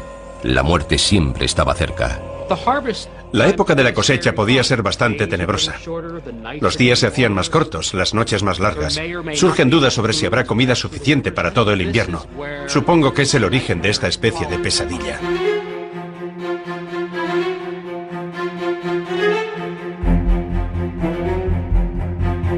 Hoy es una noche muy especial, es una noche en la que la puerta que trasciende al mundo de los muertos, al mundo de los difuntos, a ese más allá, quizás queda mucho más cercana a nosotros porque de alguna forma se entreabre, ¿no? Y son las tradiciones, son las historias, son las leyendas, en definitiva, las que permiten realizar este viaje tan apasionante. Lo escuchábamos ahora en un fragmento de un documental de Canal Historia titulado La verdadera historia de Halloween. Precisamente es en Irlanda en donde comienzan muchas de estas tradiciones. El mundo celta celta estaba perfectamente asentado en este espacio geográfico del norte de Europa, en Irlanda, y fijaos, ¿no?, lo llamativo, ¿no?, lo apasionante y lo llamativo que todas esas tradiciones a través de Irlanda y otros países han llegado hasta nosotros para convertirse en definitiva lo que hoy es quizá una de las tradiciones más en boga de nuestro tiempo. Pedro Ortega, bienvenido de nuevo a Ser Historia. Hola Nacho, muchas gracias por acogerme de nuevo. Es un placer estar como siempre en Ser Historia. Pedro Ortega es doctor en estética, escritor, investigador. Acaba de publicar con Ediciones B un libro apasionante, Crónicas del Madrid Secreto, que lo recomendamos desde aquí. Y tiene un blog a través de su página web, pedroortega.info, en donde podéis encontrar un montón de informaciones, de los temas que también nos gustan mucho en este programa, ¿no?, en Ser Historia, que es toda la historia relacionada con el mundo del arte, los enigmas, el misterio. En definitiva, yo creo que Pedro Ortega es el personaje idóneo para hablar del origen de Halloween y con esos vínculos, ¿no?, como decíamos ahora, ancestrales a través del mundo celta y otras leyendas en Irlanda. Pedro, el culto a los muertos o su recuerdo es mucho más antiguo, como hemos comentado ahora aquí en Ser Historia, ¿no? Esa tradición de intentar contactar con ellos viene de muy antiguo. Pues fíjate, Nacho, tú hablabas de los celtas en Irlanda, pero es que yo me voy a remontar todavía más atrás, a los primeros habitantes o las primeras tribus que se asentaron en la isla Esmeralda y que podríamos llamarlos preceltas, porque estamos hablando de hace 5.000 años, aproximadamente en el 3000 a.C., tenemos un testimonio en Newgrange, a 1 hora más o menos de Dublín en coche, y ahí lo que tenemos es un túmulo funerario impresionante en el que sabemos que se enterraron personas notables por los restos que se han hallado allí, y tiene un corredor muy especial, porque es un corredor que justo el día del solsticio de invierno entra por la luz e ilumina el centro del túmulo durante 17 minutos. Esto nos habla de que esta cultura que habitó previamente Irlanda tenía un conocimiento perfecto de las estaciones, de cuándo eran obviamente los solsticios y los equinoccios, y es muy probable también que fijaran también en su día a día o en su rutina anual el momento en el que acaba la cosecha, que es el momento que más nos interesa a nosotros, fechado aproximadamente en el 1 de noviembre, y que es el día en el que va a comenzar el año, por lo menos para los celtas. Quizá para estos preceltas no, pero desde luego era un punto reseñable. ¿Y qué pasa ese día? ¿Qué pasa el 1 de noviembre? Pues bueno, eso, se ha terminado de recoger la cosecha, los días están siendo cada vez más cortos, y claro, es la muerte de la naturaleza, el otoño donde cae la hoja, los árboles quedan pelados. Y vemos ese paralelismo, ¿no?, esa concomitancia, claro, me atreveré a decir, entre la naturaleza y el ser humano. Cuando muere la vegetación y renace al mismo tiempo, el ser humano puede seguir ese mismo camino, ¿no?, que es lo maravilloso del entendimiento de esta cultura, que podríamos pensar es una idea muy naif, muy ingenua, pero realmente es lo que nos llena y nos hace diferentes a los seres humanos, ¿no? Así es, y además fíjate que si piensas en la muerte de la naturaleza, puedes pensar en la muerte de los seres humanos, y qué momento en el año mejor que ese para pensar que los muertos salen de sus tumbas. En concreto, para estas culturas salían de las cimas de las lomas, de los montículos que les rodeaban, y tenían que estar preparados, digamos, para esconderse de los muertos, para que no se los llevaran al más allá. Es apasionante esta historia, cómo podemos encontrar explicaciones, ¿no?, a algo que hoy es, pues quizás más urbano, más mundano, ¿no?, el hecho de disfrazarse, el hecho de jugar un poco, ¿no?, a contactar con el mundo de los difuntos, pero toda esa tradición en definitiva ha llegado no solamente originada, que seguramente viene antes, ¿no?, del mundo celta, son tradiciones prehistóricas ancestrales que se han perdido, pero es a través de esas creencias, ¿no?, en el mundo celta, especialmente en Irlanda, y a través del cristianismo, ¿no? Es la cultura cristiana se empapa en todos esos pensamientos y es lo que crea ese puente hasta nuestros días, ¿no? Está claro. Sí, fíjate, Nacho, los celtas, hemos hablado antes del 3000 antes de Cristo. Los celtas comienzan a llegar a Irlanda en varias oleadas desde el siglo VIII antes de Cristo hasta el I antes de Cristo. Y allí, hombre, tenemos que hablar obviamente de la casta sacerdotal, de los druidas y las druidesas, ¿no? Que eran los depositarios de la sabiduría ancestral del pueblo celta. Y ellos sí que colocan exactamente dos días precisos en el calendario. Samhain, que debemos, si lo pronunciamos en gaélico, es algo así como Samhain, o sea que no se parece en nada, pero bueno, una cosita que he aprendido recientemente. Y Beltane, que Beltane era el 1 de mayo, era el día de que se celebraba todo lo contrario a Samhain, a Samhain. Era el día de la fertilidad, el día de, pues eso, de la llegada de la primavera, de la siembra y de bueno, pues de los cultos a la vida y a la fertilidad. Pero ellos fijaron también, esos druidas fijaron en el 1 de noviembre el día del fin de año. Y como no, ellos sí que tienen esas tradiciones de que el día 31, o sea, la víspera de que se acabe el año, nuestro 31 de diciembre, por señalarlo, esto sería para ellos, y en ese día ellos piensan que los muertos salen de sus tumbas y vienen a llevarse a los humanos. Por eso empezaron tradiciones que se van a cuajar luego más adelante de utilizar máscaras, caretas. ¿Para qué? Para engañar a los muertos, para que no se los lleven al más allá. Así que, bueno, ellos, por ejemplo, se encomiendan a algunos dioses.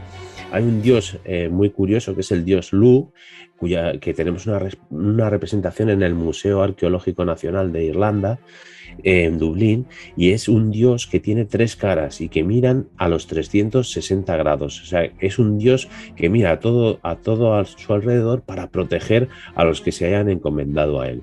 Así que ahí, por ejemplo, tenemos esa leyenda interesante. Y luego decías de los cristianos, fue fundamental en la llegada de los cristianos. Ellos ya llegan obviamente en nuestra era, en el 415, y tenemos ahí a un gran protagonista, que es San Patricio. San Patricio va a tratar de conciliar el mundo celta y el mundo cristiano. Y una cosa muy curiosa es que va a unificar un símbolo celta, que es el círculo, con el símbolo cristiano, que es la cruz. Y si os dais cuenta, Nacho, las cruces celtas, ¿cómo son? Pues eso, una cruz cristiana con un círculo alrededor. O sea, que es un sincretismo. San Patricio unificó ese símbolo circular pagano con la cruz cristiana. Y tenemos ahí uno de los elementos más simbólicos de la cultura celta hoy en día. Lo que es llamativo, Pedro Ortega, estamos hablando contigo de esta fiesta de Halloween, de esos vínculos con el mundo celta, de esos orígenes también en la tradición irlandesa, es ese aspecto quizás más negativo, más grotesco, me atrevería a decir, del miedo, ¿no? A que sean los difuntos quienes, viniendo de ese más allá el 1 de noviembre, al abrirse esas puertas, te atrapen y te lleven hacia ese mundo oscuro y denso, ¿no? Sin embargo, en otros lugares, por ejemplo, yo como buen egiptoloco, ¿no? Conozco muy bien otras tradiciones. La bella fiesta del valle, por ejemplo, que se hacía en el antiguo Egipto, no se celebraba en octubre-noviembre, sino que se hacía a principios de junio, y lo que hacían las familias era visitar las necrópolis durante varios días, depositar ofrendas, hacer banquetes funerarios, todo ello un recuerdo, pero un recuerdo mucho más bondadoso, ¿no? Mucho más divertido, me atrevería a decir. No hay ese aspecto tan tenebroso del mundo celta que ha llegado hasta nosotros, ¿no? ¿Por qué ese miedo? ¿Dónde surge ese miedo a que seas atrapado, ¿no?, por los muertos ahora en la noche de Halloween y te lleven hacia ese más allá? Bueno, pues yo creo que lo hemos mencionado antes un poco, aunque luego voy a apuntar alguna cosilla más.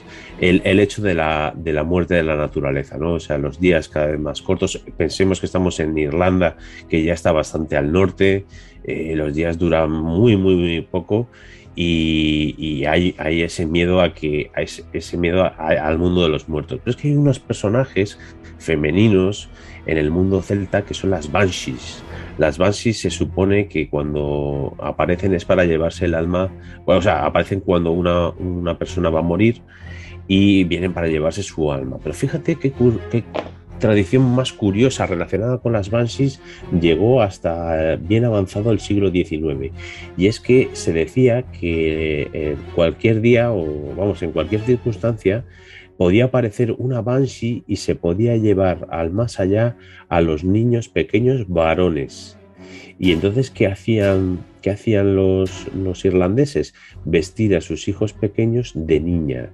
Y esto lo tenemos atestiguado, incluso yo tengo una foto del pobre Oscar Wilde de chiquitín vestido de niña, y sabemos que otros literatos, como por ejemplo Bram Stoker, también su madre le disfrazaba de niña en esa creencia de engañar a las banshees para que no se los llevaran. Hay una foto muy conocida de Theodore Roosevelt, el presidente americano, también en donde él aparece, tú lo ves con un vestidito, con unos zapatitos, con un pelo largo, parece una niña, y sin embargo es un niño. Quizás venga también un poco esa tradición, ¿no?, de que había en Estados Unidos, que seguramente pues a través de los irlandeses llegó hasta América del Norte, buscando asentar un poco esas tradiciones milenarias, ¿no?, que habían estado en su cultura y con las que no se quería perder absolutamente nada, ¿no?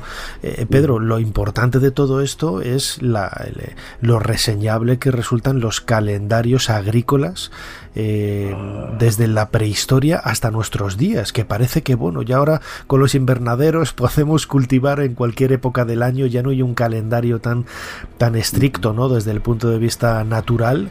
Pero desde luego, en la prehistoria y en la antigüedad, esos calendarios agrícolas marcaban la vida, las creencias y el comportamiento de las personas. Sí, has mencionado esto y me ha venido a la mente San Isidoro de León, el calendario que hay allí, que es una de las capillas Sixtinas del arte románico en España, ¿no? Yo siempre digo que la capilla Sixtina del Vaticano tendría que decirse que es el San Isidoro del Renacimiento, no al revés. Perfecto. Efectivamente, como comentamos al principio, claro, nos puede resultar paradójico, pero es que los habitantes de la prehistoria apenas tenían iluminación en la noche y podían contemplar el cielo, el firmamento estrellado, y podían observar sus movimientos, los movimientos de las constelaciones, de los planetas.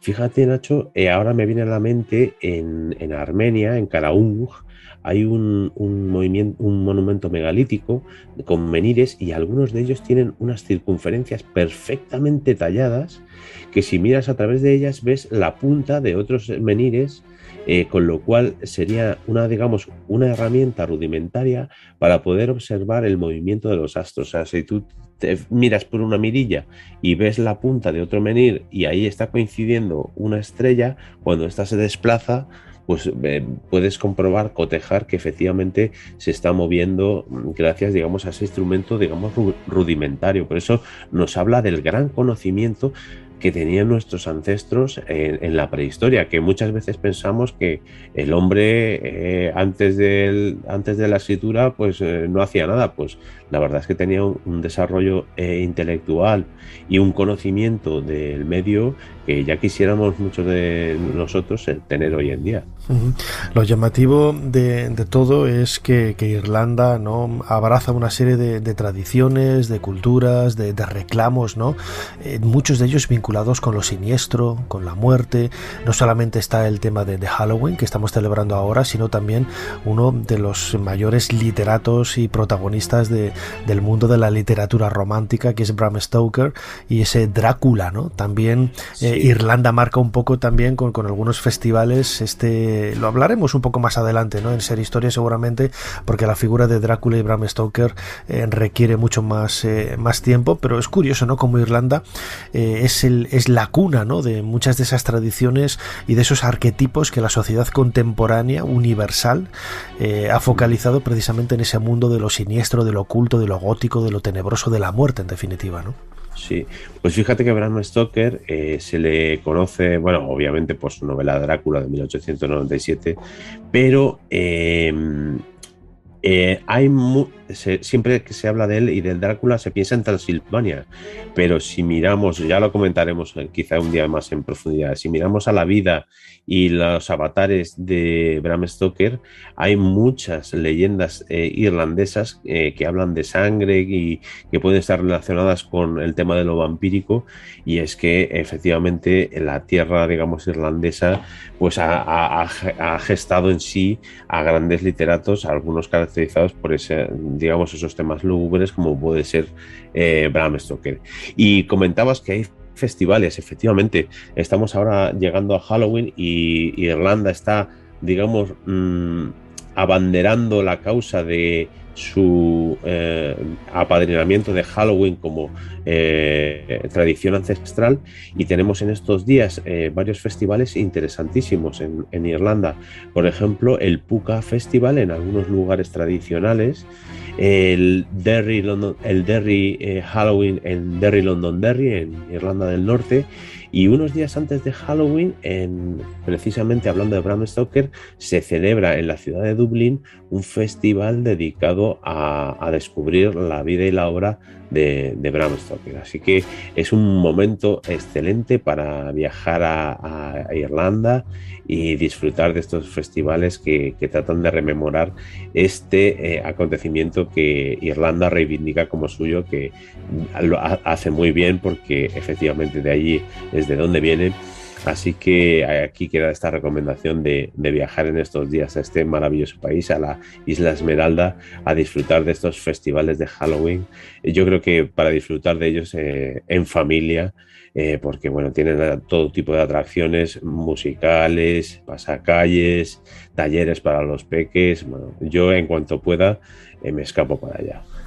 Desde luego, es un país increíble, con una historia y una tradición que hemos heredado todos nosotros, no solamente los europeos, sino también en Estados Unidos, en Occidente en general, incluso en Asia. Hay infinidad de referencias y esos guiños al mundo de Halloween, y merece la pena, ¿no?, descubrir Irlanda y este origen tan singular, ¿no?, a partir de esos calendarios agrícolas de la fiesta de Halloween, y esa puerta que yo decía al principio que se abre en estos días para intentar observar, ¿no?, desde la distancia, mejor por ahora, todo lo que hay allá en ese mundo funerario, en ese mundo de la muerte. Pedro Ortega, lo decía al principio, doctor en estética, autor de un libro que recomendamos desde aquí, publicado por Ediciones B, Crónicas del Madrid Secreto, y recomendamos una página web, pedroortega.info, en donde vais a tener muchísimos más datos de todos los temas que hemos estado hablando en estos minutos. Como siempre, Pedro, muchísimas gracias por habernos ayudado a hacer un poquito más de historia. Muchas gracias, Nacho. Hasta la próxima.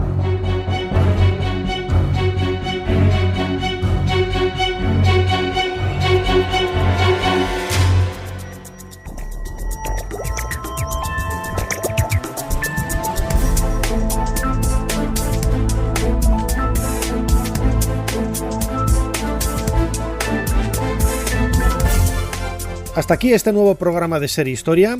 Recuerden que ahora mismo van a dar las 3 de la madrugada, pero en realidad serán las 2. Hay que cambiar la hora.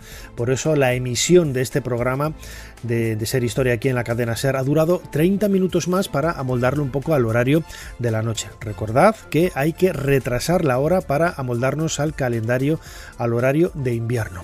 Como siempre, Fermín Agustí ha estado en la producción, Ana Caballero ha estado controlando las redes sociales, y delante del micrófono vuestro humilde servidor, Nacho Ares. Os dejamos con más entretenimiento aquí en la cadena SER. Hasta la semana que viene.